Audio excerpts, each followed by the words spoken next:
how do you explain when things don't go as we assume? Or better, how do you explain when others are able to achieve things that seem to defy all of the assumptions? For example, why is Apple so innovative?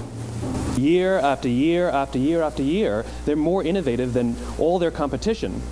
And yet, they're just a computer company. They're just like everyone else. They have the same access to the same talent, the same agencies, the same consultants, the same media. Then why is it that they seem to have something different? Why is it that Martin Luther King led the civil rights movement? He wasn't the only man who suffered in a pre-civil rights America, and he certainly wasn't the only great orator of the day. Why him? And why is it that the Wright brothers were able to figure out controlled powered manned flight when there were certainly other teams who were better qualified, better funded, and they didn't achieve powered manned flight, and the Wright brothers beat them to it? There's something else at play here. About 3.5 years ago, I made a discovery, and this discovery profoundly changed my view on how I thought the world worked, and it even profoundly changed the way in which I operate in it.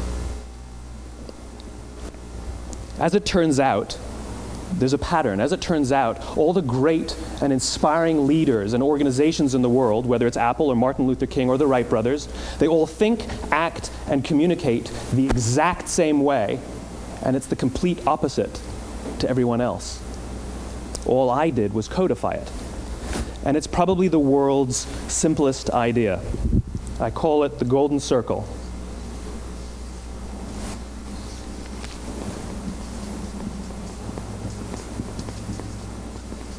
Why, how, what? This little idea explains why some organizations and some leaders are able to inspire where others aren't. Let me define the terms really quickly. Every single person, every single organization on the planet knows what they do, 100%. Some know how they do it, whether you call it your differentiating value proposition or your proprietary process or your USP. But very, very few people or organizations know why they do what they do. And by why, I don't mean to make a profit. That's a result. It's always a result. By why, I mean what's your purpose? What's your cause? What's your belief? Why does your organization exist?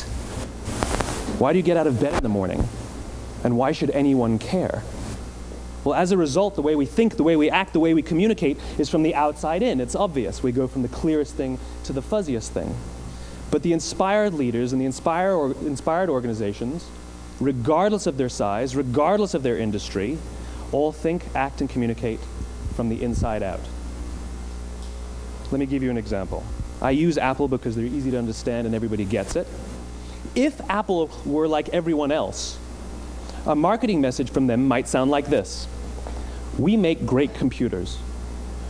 They're beautifully designed, simple to use, and user-friendly. Want to buy one? Meh. And that's how most of us communicate. That's how most marketing is done, that's how most sales is done, and that's how most of us communicate interpersonally. We say what we do, we say how we're different or how we're better, and we expect some sort of behavior, a purchase, a vote, something like that. Here's our new law firm. We have the best lawyers with the biggest clients. We have, we always perform for our clients, do business with us. Here's our new car. It gets great gas mileage. It has, leather seats. Buy our car. But it's uninspiring. Here's how Apple actually communicates. Everything we do, we believe in challenging the status quo. We believe in thinking differently. The way we challenge the status quo is by making our products beautifully designed, simple to use, and user-friendly. We just happen to make great computers. Want to buy one? Totally different, right? You're ready to buy a computer from me. All I did was reverse the order of the information. What it proves to us is that people don't buy what you do, people buy why you do it. People don't buy what you do, they buy why you do it. This explains why every single person in this room is perfectly comfortable buying a computer from Apple. But we're also perfectly comfortable buying an MP3 player from Apple, or a phone from Apple, or a DVR from Apple. But as I said before, Apple's just a computer company. There's nothing that distinguishes them structurally from any of their competitors. Their competitors are all equally qualified to make all of these products. In fact, they tried. A few years ago, Gateway came out with flat-screen TVs. They're eminently qualified to make flat-screen TVs. They've been making flat-screen monitors for years. Nobody bought one.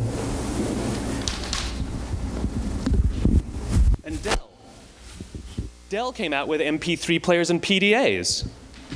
And they make great quality products, and they can make perfectly well-designed products, and nobody bought one.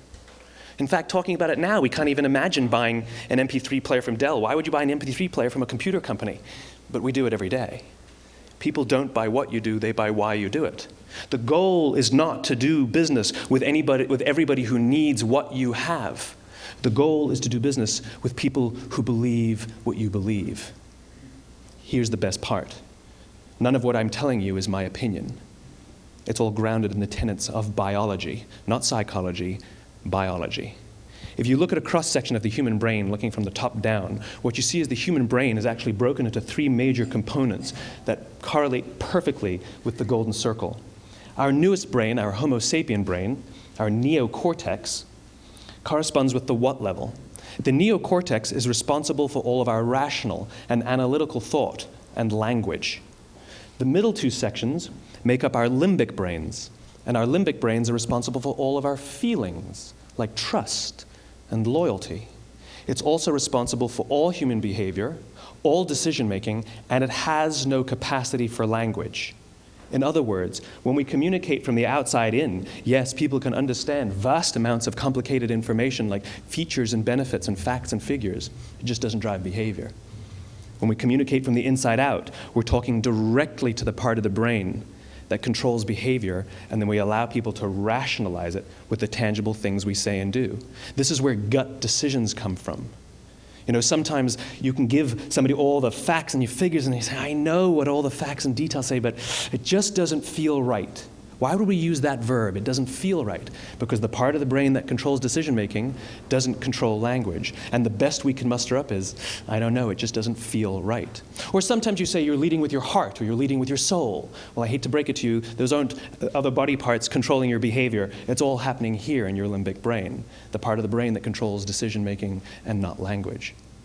But if you don't know why you do what you do, and people respond to why you do what you do, then how will you ever get people to vote for you or buy something from you, or more importantly, be loyal and want to be a part of what it is that you do? Again, the goal is not just to sell people who need what you have. The goal is to sell to people who believe what you believe. The goal is not just to hire people who need a job. It's to hire people who believe what you believe. I always say that, you know, there's, if you hire people just because they can do a job, they'll work for your money. But if you hire people who believe what you believe, they work for you with blood and sweat and tears. And nowhere else is there a better example of this than with the Wright brothers. Most people don't know about Samuel Pierpont Langley. And back in the early 20th century, the pursuit of powered man flight was like the .com of the day. Everybody was trying it. And Samuel Pierpont Langley had what we assume to be the recipe for success. I mean, even now, you ask people, why did your product or why did your company fail? And people always give you the same permutation of the same 3 things. Undercapitalized, the wrong people, bad market conditions. It's always the same 3 things. So let's explore that. Samuel Pierpont Langley was given $50,000 by the War Department to figure out this flying machine. Money was no problem. He held a seat at Harvard and worked at the Smithsonian and was extremely well connected. He knew all the big minds of the day.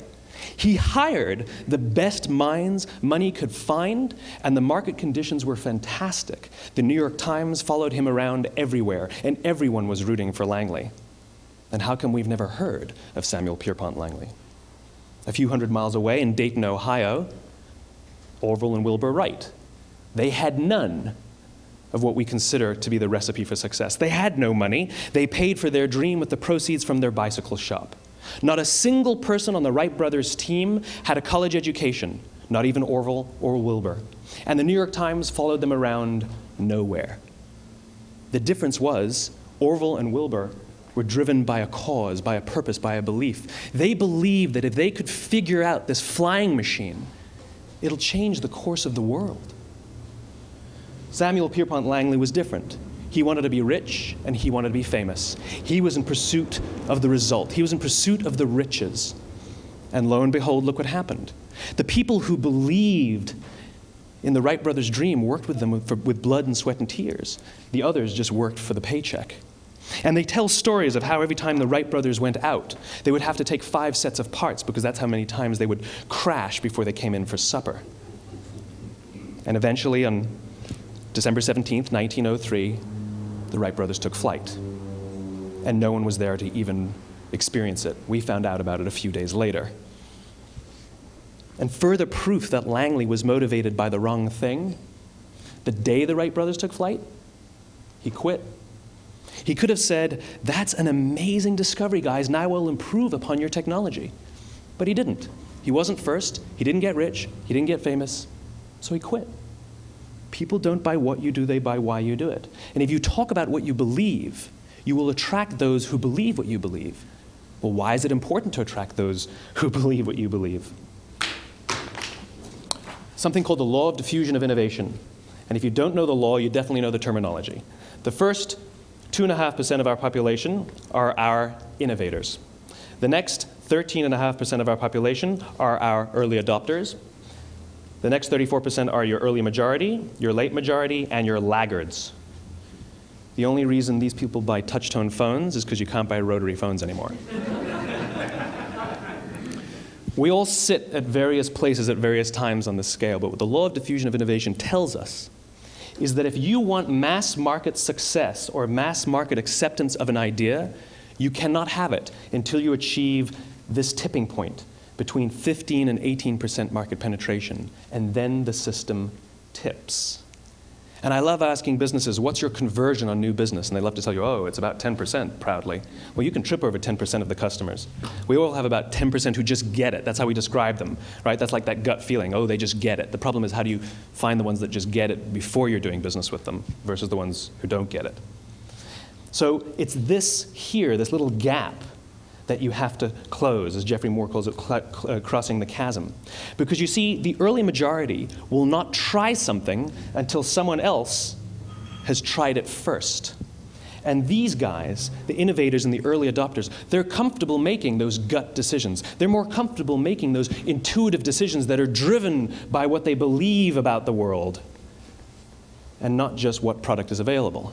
These are the people who stood online for 6 hours to buy an iPhone when they first came out, when you could have just walked into the store the next week and bought one off the shelf. These are the people who spent $40,000 on flat screen TVs when they first came out, even though the technology was substandard.